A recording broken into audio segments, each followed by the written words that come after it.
Hello दोस्तों, class 12th exercise 3.1 का 8 number सवाल को देखते हैं। ठीक है, ऑब्जेक्टिव है, पूछ रहा है कि स्क्वायर मैट्रिक्स इसमें कौन हो सकता है। ऑप्शन में देखिए कि M is less than N, M is greater than N, या एम बराबर एन, या नन ऑफ दिस। ठीक है, तो हम चारों को एक्सप्लेन करते हैं और आप आंसर ढूंढने का प्रयास करते हैं। ठीक है, चलिए एक्सप्लेन करते हैं। पहला, M is less than N. जब इस तरह का मेरा रहता था तो क्या होता था, जब एन मतलब क्या है, मेरा कॉलम है, कॉलम ग्रेटर रहता था तो क्या होता था, हॉरिजेंटल मैट्रिक्स। क्या होता था, हॉरिजेंटल मैट्रिक्स ये होता था। ठीक है, ऐसे आपको याद भी पड़ेगा। अगर एम इज ग्रेटर दैन ए, अगर एम बड़ा हो, एम क्या है, मेरा रो है, तो रो होती है, क्या होता था, वर्टिकल मैट्रिक्स। क्या होता था, वर्टिकल मैट्रिक्स। ठीक है, और यही तीसरा, स्क्वायर मैट्रिक्स किसको कहते हैं, जिसमें एम बराबर एन हो। क्या हो, एम बराबर एन हो, इसको क्या कहते हैं, स्क्वायर मैट्रिक्स। स्क्वायर मैट्रिक्स तो आप टेंशन करने की बात नहीं है, इसमें पूछ रहा क्या रहा है, स्क्वायर मैट्रिक्स।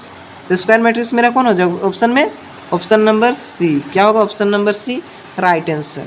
चलिए अगला क्वेश्चन की ओर चलते हैं। अगला क्वेश्चन 9 नंबर क्वेश्चन। ठीक है, 9 नंबर क्वेश्चन मेरा कट चुका है। क्या है, मेरा कट चुका है, तो कोई बात नहीं। चलिए हम इसको बुक के माध्यम से हम बनाते हैं।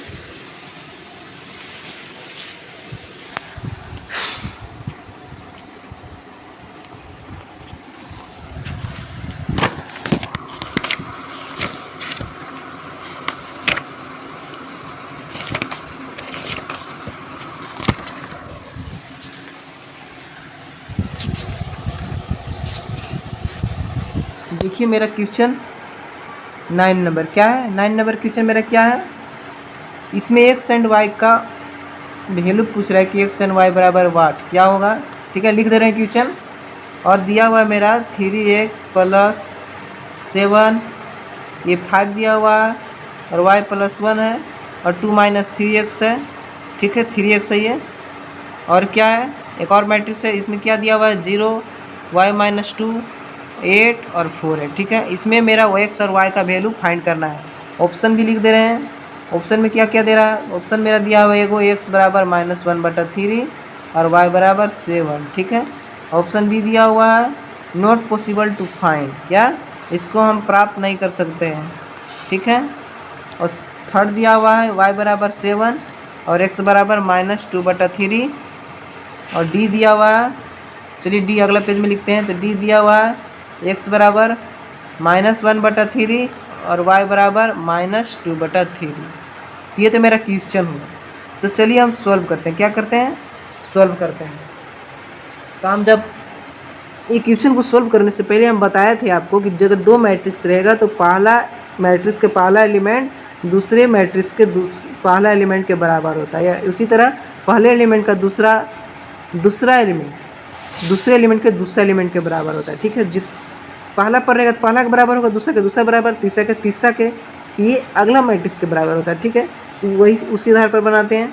तो मेरा क्या दिया हुआ है, मेरा पहले x का मान निकाल लेते हैं। तो पहला मेरा दिया हुआ है 3x + 7। क्या है, 3x + 7 बराबर क्या हो जाएगा, मेरा 0 हो जाएगा। ठीक है, तो पहले कुछ भी कीजिए, पहले x का वैल्यू फाइंड कीजिए। क्या कीजिए, पहले x का वैल्यू फाइंड कर देखा कीजिए, उसी के बाद y का वैल्यू फाइंड कीजिए, नहीं तो आपको गलत होने की संभावना होती है। ठीक है, इसी तरह प्लस में है 7 तो माइनस में हो जाएगा 7। ठीक है, तो इधर आएगा तो क्या हो जाएगा, x बराबर -7/3, -7/3। x का मान मेरा तो निकल चुका है। चलिए अब y का मान फाइंड करते हैं। y का मान कहीं से भी आप फाइंड कर सकते हैं, कहीं से भी फाइंड कर सकते हैं, मतलब कहीं से भी। ठीक है, तो क्या दिया हुआ है, सेकंड मैट्रिक्स देखिए, पहला मैट्रिक्स का सेकंड एलिमेंट और दूसरा मैट्रिक्स का सेकंड एलिमेंट को आप देख सकते हैं, वहाँ भी दिया हुआ है, थर्ड एलिमेंट को भी सकते हैं। तो हम सुविधा होगा उसको ही लिखते हैं। तो y + 1 बराबर 8 है, y + 1 बराबर 8 दिया हुआ है।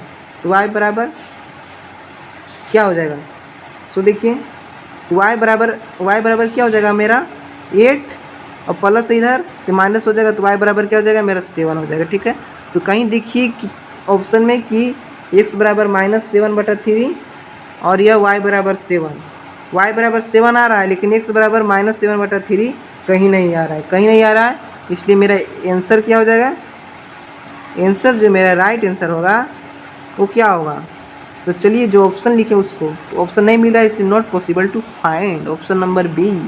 ठीक है, चलिए थर्ड क्वेश्चन की ओर चलते हैं, मतलब थर्ड क्वेश्चन 10 नंबर सवाल को चलते हैं। ये मेरा तो 9 नंबर तक बन चुका है, इसका भी सवाल मेरे को लिखना पड़ेगा। क्या करना पड़ेगा? लिखना पड़ेगा। तो नंबर ऑफ